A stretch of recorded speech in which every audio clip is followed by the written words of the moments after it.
G20 में मोदी का बड़ा धमाका, चीन पाक में मची खलबली। इटली में मोदी ने चली चाइना के खिलाफ तगड़ी चाल की सी जिनपिंग भी रह गया हैरान। अक्टूबर के आखिरी हफ्ते में भारत की विजय, रोम में मोदी का back to back master stroke. Rome के पोप से मुलाकात करके मोदी ने लगाए एक साथ दो निशाने, तो बाइडेन से मोदी की यारी से जल गया पाकिस्तान। दोस्तों, साल 2021 अक्टूबर महीना खत्म हो गया है, लेकिन अक्टूबर का आखिरी हफ्ता भारतीय प्रधानमंत्री नरेंद्र मोदी के मास्टर स्ट्रोक के लिए जाना जाएगा। पीएम मोदी ने जो मास्टर स्ट्रोक खेला है उसका पता मोदी विरोधियों को अगले साल चलेगा। देश की बात करते हैं, राष्ट्र की बात करते हैं, और दोस्तों चूंकि हमारे लिए आन बान और शान ही भारत माता है, लिहाजा दोस्तों हम आपको उस मास्टर स्ट्रोक के बारे में बताएंगे जिसको जानकर आपको भी गर्व होगा। दोस्तों, इसके साथ ही मोदी ने इटली की राजधानी रोम में चीन को पटखनी देने की पटकथा लिख दी है, और इसके साथ ही भारत के दुश्मनों के लिए एक बार फिर से सावधान होने की बारी आ गई है। और हम ऐसा क्यों कह रहे हैं ये हम आपको बताएंगे। दोस्तों, जैसा कि आपको पता है कि भारत के प्रधानमंत्री नरेंद्र मोदी रोम के दौरे पर गए हुए हैं, जहां वे G20 शिखर सम्मेलन में हिस्सा लेने गए हैं। G20 शिखर सम्मेलन से पहले पीएम मोदी की पोप फ्रांसिस से मुलाकात हुई। अब दोस्तों, आप सोच रहे होंगे कि पोप फ्रांसिस से मुलाकात मोदी का मास्टर स्ट्रोक कैसे होगा। दोस्तों, दरअसल समाचार एजेंसी पीटीआई की रिपोर्ट के मुताबिक पीएम मोदी और पोप फ्रांसिस के बीच में मुलाकात जब तय की गई थी तो उस वक्त यह मुलाकात केवल 20 मिनट के लिए तय की गई थी, और यह पहला मौका था जब पोप फ्रांसिस और पीएम मोदी की पहली मुलाकात होने वाली थी। लेकिन दोस्तों, आपको जानकर हैरानी होगी कि 20 मिनट की यह मुलाकात 1 घंटे से ज्यादा चली है। दोस्तों, यह तो आप जानते ही होंगे कि अंतर्राष्ट्रीय नेताओं का एक एक मिनट काफी कीमती होता है, लेकिन पीएम मोदी से मुलाकात के दौरान पोप फ्रांसिस इतने प्रभावित हुए कि उन्होंने अपना अगला शेड्यूल आगे बढ़ा दिया और दोनों नेताओं के बीच 1 घंटे से ज्यादा देर तक मुलाकात हुई। पोप फ्रांसिस और पीएम मोदी के बीच जलवायु परिवर्तन, कोरोना महामारी से लेकर भारत और वैश्विक परिस्थितियों को लेकर बातचीत हुई है। लेकिन सबसे बड़ी बात है, पोप फ्रांसिस ने जिस तरह पीएम मोदी से गर्मजोशी से मुलाकात करी है और जिस अंदाज में उन्हें गले लगाया है, वह तस्वीर अब भारत के दुश्मनों को काफी चुभने वाली है, विशेष रूप से चीन को। दोस्तों, जैसा कि आप जानते हैं कि भारत की आबादी बहुत ही ज्यादा है और भारत जैसे विशालकाय देश में छिटपुट घटनाएं होती रहती है। भारत जैसे देश में कई बार जो झगड़े होते हैं उसके पीछे कोई बड़ी बात नहीं होती, लेकिन भारत विरोधी ताकतें, विशेष रूप से पाकिस्तान और चीन, किसी समुदाय पर हुए हमले को सीधे तौर पर हिंदू बहुसंख्यक से जोड़ देते हैं और भारत देश की जनता और अखंडता को बदनाम करना शुरू कर देते हैं।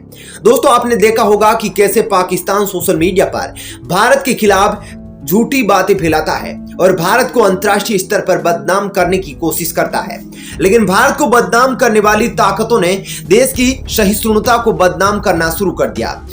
लेकिन पोप फ्रांसिस ने जिस गर्मजोशी के साथ प्रधानमंत्री मोदी को गले लगाया, वो भारत को बदनाम करने वाले देशों पर तगड़ा तमाचा है, और 20 मिनट के बदले 1 घंटे से ज्यादा चली ये मुलाकात किसी मास्टर स्ट्रोक से कम नहीं है। लेकिन दोस्तों, रोम में हुई पीएम मोदी की पोप फ्रांसिस से मुलाकात चीन के लिए बड़ी समस्या बन गई है।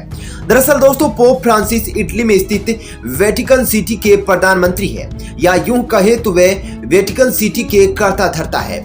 ऐसे में पोप फ्रांसिस से जिस गर्मजोशी से पीएम मोदी से मिले, वह चीन के लिए समस्या बनता जा रहा है, क्योंकि वेटिकन सिटी उन 18 देशों में से एक है जो ताइवान को चीन से एक अलग राष्ट्र के रूप में मानता है।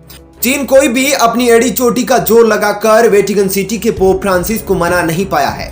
और इतना ही नहीं दोस्तों, जिस तरह पोप फ्रांसिस से मिले उसको देखकर यही लग रहा है कि अब भारत चीन के खिलाफ अंतर्राष्ट्रीय स्तर पर बड़ी साजिश रच रहा है।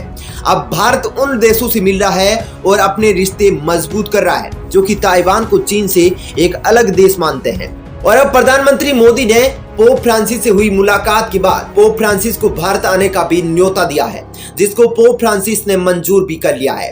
अब भारत चीन की दुखती रग ताइवान अंतर्राष्ट्रीय स्तर पर एक बड़ा खेल खेलने वाला है। वहीं दोस्तों, G20 शिखर सम्मेलन से पहले जब पीएम मोदी और अमेरिकी राष्ट्रपति जो बाइडेन की मुलाकात हुई तो यह मुलाकात इतनी गर्मजोशी से भरी हुई थी जिसकी उम्मीद किसी ने नहीं करी थी।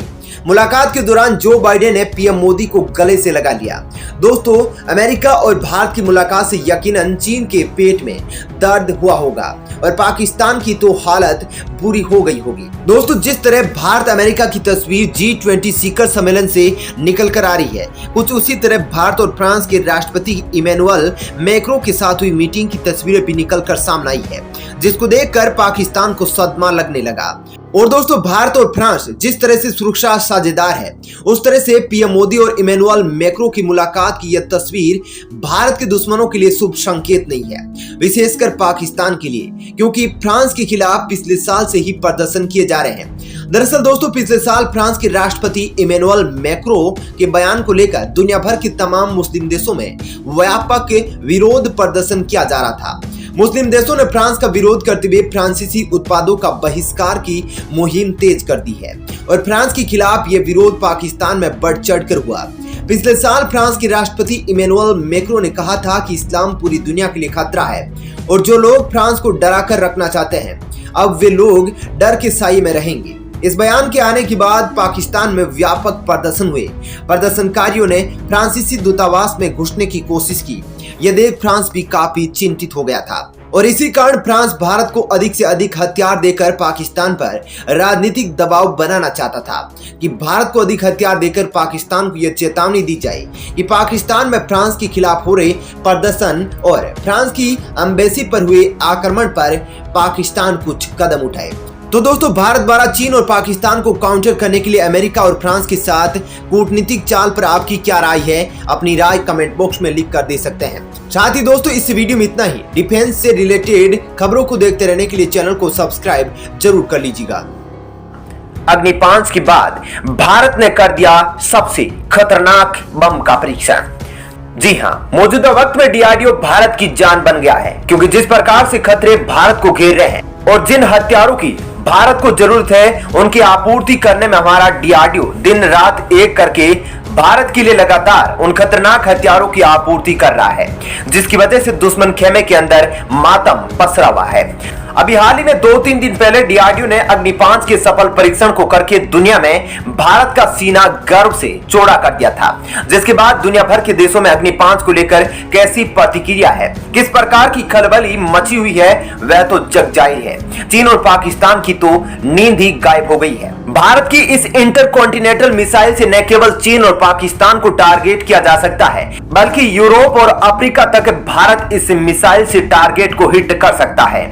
अग्नि 5 मिसाइल कितनी खतरनाक है, इसका जिक्र हमने अपने वीडियो के अंदर किया है। लेकिन दोस्तों, डीआरडीओ अग्नि 5 के परीक्षण करके रुका नहीं है, बल्कि डीआरडीओ दिन प्रतिदिन ऐसे ऐसे खतरनाक हथियारों का परीक्षण कर रहा है, जिसकी वजह से पूरी दुनिया परेशान है। दोस्तों, जैसे जैसे दिवाली नजदीक आ रही है, डीआरडीओ जिस प्रकार से परीक्षण कर रहा है, उसने यह दिखा दिया है कि देशवासियों के दिवाली मनाने से पहले ही डीआरडीओ दिवाली के पटाखे फोड़ देगा।